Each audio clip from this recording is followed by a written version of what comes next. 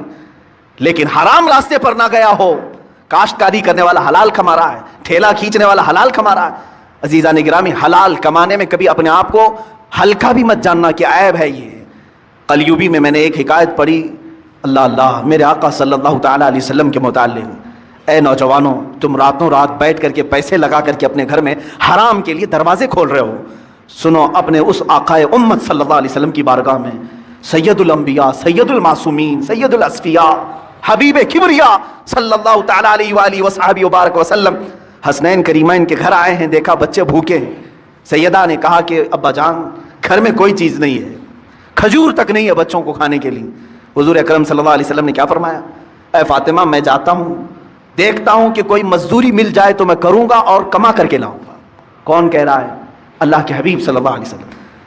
مولانا شہاب الدین قلیوبی نے یہ حکایت لکھی ہے.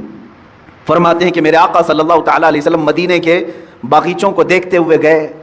دور ایک باغیچے کے پاس آپ نے دیکھا کہ ایک مالک باغیچے کا پانی کنویں سے نکال کر کے ڈال رہا تھا درختوں پر. حضور اکرم صلی اللہ تعالیٰ علیہ وسلم نے ارشاد فرمایا، کیا مجھے یہاں تیرے باغیچے میں کوئی کام مل سکتا ہے؟ اس نے کہا ہاں، تم میرے اس کنویں سے ڈول گھڑا پانی بھر کر کے درختوں پہ ڈالو، میں بدلے میں کھجوریں دوں گا. ایک گھڑا پانی ڈالو گے تو 2 کھجوریں دوں گا. اللہ کے حبیب صلی اللہ تعالیٰ علیہ وسلم نے رسی لی، اس گھڑے کو باندھا، ڈول کو باندھا اور پانی کھینچنا شروع فرمایا اور اپنے ہاتھوں سے اٹھایا اور درخت پر ڈالا. درخت کو سینچا، 2 3 4 درختوں کو سینچا. چوتھی یا تیسری مرتبہ رسی ٹوٹ گئی اور گھڑا ڈول کنویں میں گر گیا. یہ اللہ کے حبیب صلی اللہ تعالیٰ علیہ وسلم کی بات کر رہا ہوں. میرے عزیز بچوں، نوجوانوں، جب تمہارے ہاتھ میں حرام کاریاں شیطان دے دے تو میرے نبی کو یاد کر لینا اس دن. میں آج کیا کر رہا ہوں؟ مدینے کے تاجدار صلی اللہ تعالیٰ علیہ وسلم اپنے ہاتھ سے رسی کھینچ کر کے، ان کو تو اللہ جنت کے دسترخوان اتارتا تھا، لیکن اپنی امت کے لیے میرے آقا نے یہ درس دیا. رسی ٹوٹ گئی، گھڑا اندر گر گیا. باغیچے کا مالک نہیں جانتا تھا، آیا، اس نے ہاتھ اٹھا دیا. مزدوروں کے ساتھ جس طرح کیا جاتا ہے. اللہ کے حبیب صلی اللہ تعالیٰ علیہ وسلم نے جواب نہیں دیا. میرے آقا صلی اللہ تعالیٰ علیہ وسلم نے جواب نہیں دیا، اس لیے کہ میں مزدوری کر رہا ہوں یا کام کر رہا ہوں. آپ نے گھڑے کو نکالا، پھر رسی کو باندھ کر کے اس کو دے دیا. غالباً اس دن 6 یا 8 کھجوریں ملی، وہی لے کر کے حسنین کریمین کو کھلانے کے لیے میرے آقا تشریف لائے. گھر میں تشریف لائے وہی کھجوروں کے ساتھ. کائنات کا آقا و مولا اپنے ہاتھوں سے کما کر کے اپنے بچوں کو کھلا سکتا ہے، اور تم راتوں میں بیٹھ کر کے گیمبلنگ کر کے، جوئے کھیل کر کے اپنے گھر کو جہنم کی آگ سے بھرنا چاہتے ہو. کیسی امت ہے میرے آقا کی. حضور اکرم صلی اللہ تعالیٰ علیہ وسلم نے کسی کو یہ چیز بیان نہیں کی، لیکن جس نے ہاتھ اٹھایا تھا اس کے بعد اسے احساس ہونے لگا کسی حسین چہرے پر میں نے ہاتھ اٹھایا ہے. چاند جیسا کوئی میرے باغیچے میں اترا تھا. بعد میں بے قراری اتنی بڑی کہ جو گزرتا تھا اسے پوچھتا تھا کہ ایک ایسی شخصیت میرے ہاں آئی تھی، کون ہے یہ؟ لوگوں نے کہا کہ وہ تو محمد رسول اللہ تھے صلی اللہ علیہ وسلم. اس نے کہا وہی ہے. کہا ہاں. اس نے ندامت اور شرمندگی کی وجہ سے تلوار اٹھائی اور اپنا ہاتھ کاٹ دیا. کہا مجھے اس ہاتھ کی ضرورت نہیں. میں نے ہاتھ اٹھا دیا. اسی حالت میں وہ مسجد نبوی آیا. اللہ کے حبیب صلی اللہ تعالیٰ علیہ وسلم کے پاس شام کے وقت آیا، زاروں قطار رونے لگا، مجھ سے گستاخی ہو گئی، میں نہیں جانتا تھا. ہاں، میں نے کبھی یہ نہیں سوچا تھا کہ اللہ کا رسول باغیچے میں میرے آ کر کے ڈول سے پانی سینچے گا، پانی نکال کر کے درختوں پر ڈالے گا. اللہ کے حبیب صلی اللہ علیہ وسلم نے کسی کو کچھ نہیں کہا. اس کے ہاتھ کو لے کر کے پھر سے مونڈے سے جوڑا اور اپنا لعاب پاک لگا کر بھیج دیا. صحیح ہو گیا وہ بچہ. میں نے قلیوبی میں یہ بات پڑھی ہے، صرف اس لیے عرض کرتا ہوں آج بچوں کو، نوجوانوں کو، تم کو شیطان یہ راستہ دکھاتا ہے کہ تم جہنم کی آگ اپنے گھروں میں، اپنے برتنوں میں، اپنے پتیلیوں میں بھر دو حرام رزق سے. اور اللہ کا حبیب صلی اللہ تعالیٰ علیہ وسلم تمہیں یہ درس دیتا ہے، رسول کریم صلی اللہ علیہ وسلم تمہیں یہ راستہ دکھاتے ہیں کہ تمہارا گھر حلال کی برکتوں سے منور ہو جائے، تم کھاؤ نور پیدا ہو۔ جس کے گھر میں حلال رزق ہوتا ہے اس کو عبادتوں کا ذوق بڑھ جاتا ہے، اس کے سجدوں میں لذت زیادہ ہو جاتی ہے، وہ مسجد سے نکلنے کی خواہش کبھی نہیں کرتا، وہ اللہ کی بارگاہ میں ملاقات کی خواہشیں زیادہ کرنے لگ جاتا ہے۔ حلال جب جسم کے اندر نہ ہو تو پھر اس کے پیٹ میں غلاظتیں ہی زیادہ، افکار و نظریات خراب، پراگندہ اور ہمیشہ حرام کاری کرنے کی خواہشیں پیدا ہونے لگتی ہیں۔ سیم یہی مثال ہے کہ اس پیٹ میں تم غلاظت ڈالو گے، ہاتھوں اور پیروں سے غلیظ کام ہی ہوں گے۔ حلال لقمے ڈالو تو آنکھوں سے بھی نور چمکے گا، زبانوں سے بھی شہد ٹپکے گا، ہاتھوں اور پیروں سے بھی نیکیوں کے کام ہوا کریں گے۔ رزق کا بڑا اہم رول ہے اسلامی زندگی میں۔ اگر مسلمان اس کی توجہ نہیں کرتا تو میں سمجھتا ہوں وہ ظاہری مسلمان ہے، باطن میں جہنم کی آگ گیا۔ تاجدار مدینہ کو بھی سجایا گیا، ادھر ایک ماں خیرات اتارتی ہے، ادھر بھی تو خیرات اتاری گئی ہوگی، ادھر پیسوں سے خیرات اتاری جاتی ہے، ادھر پیسوں سے خیرات اتار کر غریبوں میں ان کو تقسیم کیا جاتا ہے۔ تو جب آقا کو دولہا بنایا گیا اس وقت بھی خیرات اتاری گئی ہوگی، اس وقت بھی دولہا بننے کے بعد میں آقا کے وہ خیرات بانٹی گئی ہوگی، اس خیرات کو تقسیم کیا ہوگا۔ فرمایا گیا جب میرے آقا کو دولہا بنایا گیا، تاجدار مدینہ کو سجایا گیا، آقا کو تیار کیا گیا، تو خیرات کس نے اتاری؟ فرمایا اللہ کے فرشتوں نے خیرات اتاری۔ اے لوگوں ادھر ماں خیرات اتارے، ادھر اللہ کے نوری فرشتے خیرات اتار رہے ہیں، ادھر پیسوں کی خیرات اتاری جاتی ہے، لیکن آقا کی خیرات اتاری گئی تو نور کی خیرات اتاری گئی، اور نور کی خیرات کو کائنات میں تقسیم کر دیا گیا۔ نور کی خیرات، حسن مصطفیٰ کی خیرات کائنات میں تقسیم کر دی گئی۔ یہ کائنات میں جو رنگینیاں نظر آتی ہیں، جو بہاریں نظر آتی ہیں، یہ دنیا میں جو جلوے نظر آتے ہیں، یہ مصطفیٰ کے حسن کی خیرات کا صدقہ ہے۔ یہ جو کائنات میں بہاریں نظر آتی ہیں، جو دنیا میں یہ حسن نظر آتا ہے، یہ تاجدار مدینہ کی خیرات کا صدقہ ہے، جو خیرات تقسیم کی گئی ہے۔ اللہ اکبر کبیرہ۔ اسی آقا کی عظمتوں کو اللہ کا قرآن بیان فرماتا ہے، تاجدار مدینہ کی عظمتوں کو پروردگار نے قرآن مجید میں بیان فرمایا۔ اللہ تعالیٰ فرماتا ہے لَقَدْ كَانَ لَكُمْ فِي رَسُولِ اللَّهِ أُسْوَةٌ حَسَنَةٌ۔ اللہ تعالیٰ نے فرما دیا، اعلان کر دیا، بریلی کے قلندر نے ترجمہ کیا، میں آپ کی خدمت میں مفہوم پیش کر رہا ہوں۔ فرمایا پروردگار نے کہ میرے محبوب کی زندگی تمہارے لیے نمونہ عمل ہے، کائنات کے لیے آقا کی زندگی نمونہ عمل ہے، تاجدار مدینہ کی زندگی نمونہ عمل ہے۔ اللہ اکبر کبیرہ۔ عزیزان گرامی القدر، آپ اچھی طرح جانتے ہیں اگر کسی کو عالم بننا ہے تو عالم کے پاس جانا پڑے گا۔ پتہ لگا عالم بننے کے لیے عالم کی صحبت اختیار کرنا ہوگا، اس لیے کہ اس کی زندگی کو دیکھنا پڑے گا۔ اس کی زندگی، عالم کی زندگی عالم کے لیے نمونہ ہوتی ہے، پیر کی زندگی مرید کے لیے نمونہ ہوتی ہے، استاد کی زندگی شاگرد کے لیے نمونہ ہوتی ہے۔ لیکن لوگ آپ دیکھو دنیا کے اندر آج لوگ امیروں کی زندگی کو دیکھ رہے ہیں، امیروں کی زندگی پہ خوب تحقیق کی جا رہی ہے۔ کس لیے؟ یہ سوچ رہے ہیں سارے کے سارے کہ امبانی کی زندگی کو دیکھو، پتہ لگ جائے گا کیسے مالدار بنا، پھر ہم بھی ویسے ہی کرنے لگیں گے، ہم بھی مالدار بن جائیں گے۔ ایلن مسک کی زندگی کو دیکھو، کیسے اتنا بڑا مالدار بن گیا، بلینر بن گیا، اتنا بڑا امیر آدمی بن گیا۔ اس کی زندگی پہ غور کرو، اس کی زندگی میں جو اس کی عادتیں ہیں، جو طریقے ہیں، ان کو فالو کر لو، شاید ہم بھی امیر بن جائے۔ بزنس کرنے والا بزنس مین کی زندگی کو دیکھتا ہے، عالم جس کو بننا ہے وہ عالم کی زندگی کو دیکھتا ہے۔ ناچنے گانے والے ناچنے گانے والوں کی زندگیوں کو دیکھتے ہیں، یہ ناچنے گانے والے حرام کاریاں کرنے والے، اللہ معاف فرمائے، یہ کوئی کام میں کام نہیں ہے، یہ تو صرف انسان اپنی آخرت کو تباہ کرتا ہے، یہ تو انسان اپنی زندگی کو برباد کرتا ہے۔ لیکن بات ہم یہاں پر کام کی کر رہے ہیں، یہاں پر بات ہم مختلف زاویوں سے کر رہے ہیں۔ عالم کی زندگی عالم کے لیے نمونہ، ہم بات کر رہے ہیں بزنس مین کی زندگی بزنس مین کے لیے نمونہ، تاجر کی زندگی تاجر کے لیے نمونہ۔ فقط میرے مصطفیٰ کی زندگی ایک ایسی واحد زندگی ہے، یہ ساری زندگیاں ایک شعبہ ایک شعبے کے لیے نمونہ، لیکن میرے مصطفیٰ کی زندگی اللہ اکبر کبیرہ، تجارت کرنے والے کے لیے بھی میرے آقا کی زندگی نمونہ، میرے مصطفیٰ کی زندگی امیر کے لیے بھی نمونہ،